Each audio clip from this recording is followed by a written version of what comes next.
Hello and welcome to Eyewitness Report on Channels Television. Concerns over consistent flooding in Lagos Island resurface as residents allege government's neglect.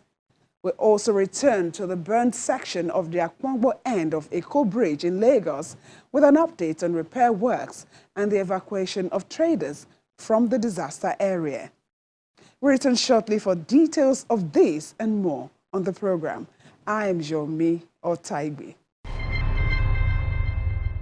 As one of the vulnerable coastal cities in the world, Lagos stands the risk of flooding, which many say could be linked to climate change. However, the magnitude of flooding being experienced in Lagos Island prompted a renewed call by some residents for the state government's intervention.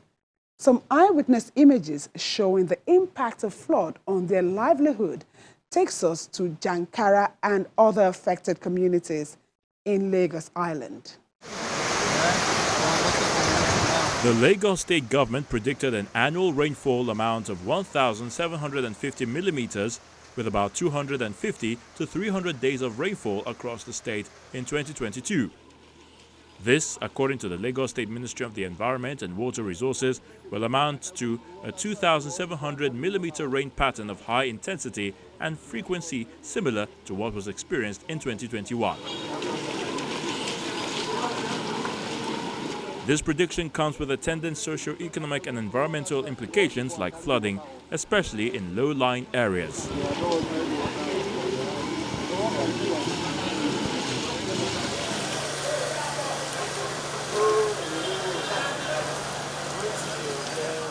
A densely populated Lagos Island is one of the areas that bear the brunt of the rainfall, with streets around Idumagbo, Jankara, Igadugoran and Ojogiwa, amongst others, retaining the water for months.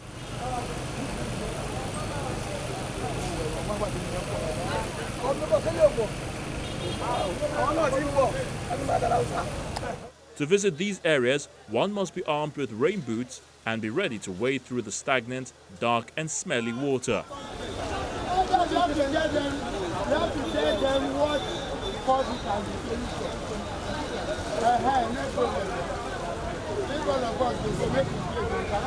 And if you are unlucky to come in contact with the water, you may need to visit the doctor, says one of the traders in the Jankara business area. The problem this flooding is causing is very terrible. It will even cause an epidemic. The health hazard is unquantifiable. When you stay in that environment, the stench coming from that water is nothing to write home about. Even as an adult, you keep getting sick often and on, and then you begin to wonder, how about the kids? There are a number of schools in the domain, and children are also exposed to the danger that lurks in the water that has refused to go away.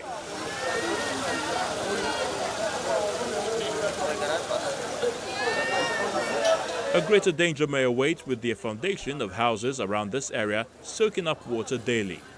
We have about 3 big government schools. You know, we also have a Catholic school, St. Patrick Catholic School. They have a primary school too. So all those schools, the kids, you watch them every morning, put their legs in that water, come to school, they put their legs, go back home. For myself, if mistakenly I step my feet in that water, in fact, I need to sterilize my leg. So I begin to imagine these kids that will put their leg inside that water and then stay all through the day in school and go back with that same feet. It's terrible. The residents and business owners say they are tired of what seems like a neglect by the Lagos state government. We can't continue doing business within this locality as it is now. We are out of business. Every one of us cannot do anything. And this is our means of livelihood. And the bitter thing about the whole thing is that despite the fact that the local government people knows what we are going through, yet they came to collect lock-up shop, 7,500 naira per each shop.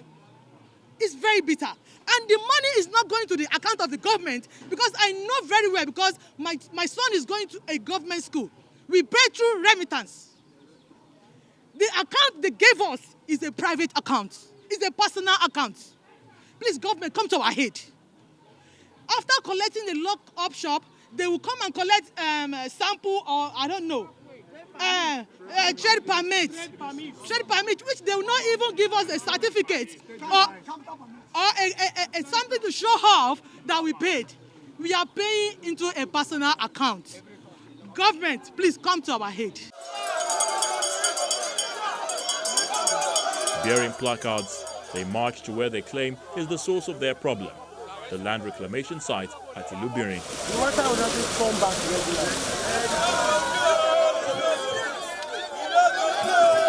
They call on the state government to prevail on the developers to remove the blockade to their drains.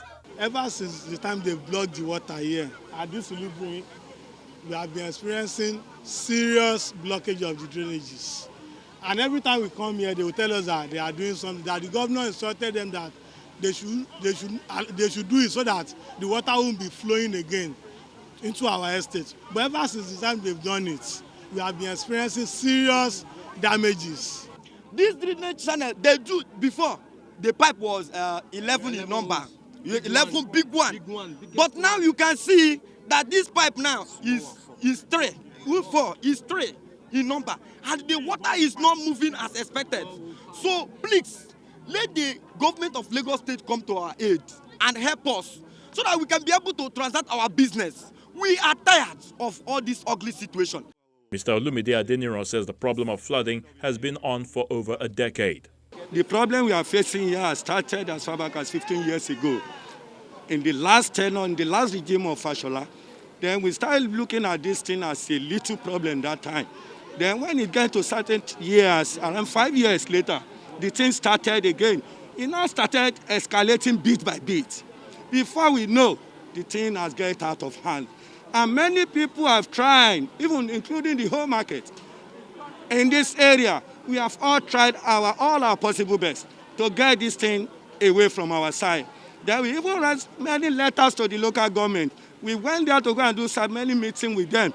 But these people will say, we are coming today, we are coming tomorrow. Before this thing now get out of hand like this, because I know the problem we are facing here, I don't think local government can be able to tackle it. I must tell you the real fact. This thing is going to be there's going to be a state-oriented project if they wanted to help us out. Because when you see that road, Igadugonodia, that is the road that links to the palace of Lagos, of which people are just looking at us like that. They don't even care. They don't care about what is going to happen with us. Findings reveal that the blockade is also worsened by human factors, like the dumping of refuse into the drains. While these residents wait on government's intervention, we ask about their individual and communal efforts to desilt wastewater channels in their neighborhood. When you see this canal, we are packed it on several bases by the market people. We gather money, contribute money. We even see some people that volunteer, that you people have tried. They bring a large some amount of money to get it clear. We are still facing it. Then when we go to government, the government tells us that this problem is not by you. You people are putting something inside gutter. What are we putting inside gutter? That you people cannot take care of us. We normally pay our dues yearly.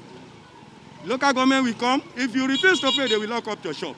Of which there is nothing you can do to them. Then if you fight them, you are in trouble. Then we are facing water issue. Nobody comes to our rescue. So we are now appealing to them today that they should please come to our rescue. People are crying here. The state government acknowledges the peculiarity of the area and has mapped out plans to tackle the challenges. Part of what we are doing is to look at the entire thing and see, okay, we have discovered that the sea is slightly higher than the island. So what does that tell you? Our drainage channels will not be able to flow by gravity. So we need some form of mechanical support system to make sure that we're able to. And how do we do that? You first of all try to ring off your area where you want to pump to. You want to make sure that it does not come back to you. And one of the things that I would like to ask, that I asked them was, this time last year, that retaining wall was not there. Did they not have the same issue? In fact, it was a lot more. Now, the thing with us human beings is, each year we always assume that, oh, this year is worse than because we must have maybe enjoyed some months of respite. But what we know, which since, as I said, we are monitoring this thing on a daily basis. So we know that the flood that we have there last year is far more than what we have now. Last year, the whole of Idumagbo, the whole of Ojogiwa, now that they even have some level of respite, I will attribute that to the fact that we have a late rainy season now, but we have also started pumping. Just last week, we introduced additional pumps. But meanwhile, those pumps that you saw are still temporary measures. The plan is to have a permanent pumping station with a higher capacity pump, more of industrial pump of 3,000 meter cube per second. We only need one. But because of the sensitivity of that area, we are getting 3. Why 3? We want to make sure that at all times, whether rainy season or no rainy season, we are sure that we've introduced some redundancy in the system. Redundancy in the sense that even if we have an unusual rainfall, which is one of the characteristics of climate change, if we have an unusual raining event, our pumps will still be able to cope. What are we doing? We've designed that we know the volume of water we are expecting. We know all that within the next 50-year range. But should we have a 100-year rainfall, we have that system to cope with it. So that is the message we are trying to tell them, that between now and the next 4 to 6 months, that thing will be done. But in the meantime, we're just going to fold our hands. That's why we have to introduce that temporary measure to make sure that the flooding does not exacerbate or does not get far beyond what we can cope with. I understand that it is an economic area that we should not allow any form of flooding. But you must also understand that one of the things that they mentioned was that over the last 15, 20 years, by the way, I was born in that area, so I understand the terrain. I know what is happening there. One of the ladies mentioned about Ansarudin Mosque. One also mentioned St. Patrick's School. These are areas that have been in flood for ages. But we will not just say because they have been, so we should leave it. No, we must make sure that we change the game this time around and make sure that things are done properly. Upon our visit again to the spot allegedly affecting the flow of water, a channel had been opened up.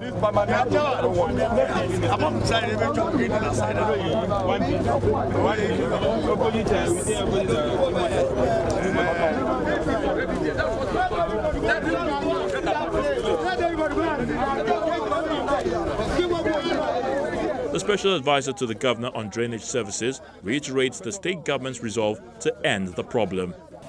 Right now, people doing construction here cannot have access to they don't have another gate, they're doing one. They wanted to get permits so that we can have this place. They wanted to get permit from federal government to be able to remove the barricade. There's a gate there, but there's a barricade. So they need to get a permit from the Ministry of Works, Federal Ministry of Works, to be able to open that gate. Once they open it, they now have an access. We'll then open this place permanently and then build our pumping station to prevent the one flowing, the occasional flooding they used to have August, September, permanent solution. Every raindrop sends shivers down the spines of these Lagos Island residents, and their condition might be a precursor to experts' prediction that the city could become inhabitable due to climate change in some years to come. Whatever measure is required to avert this danger is best applied now than later.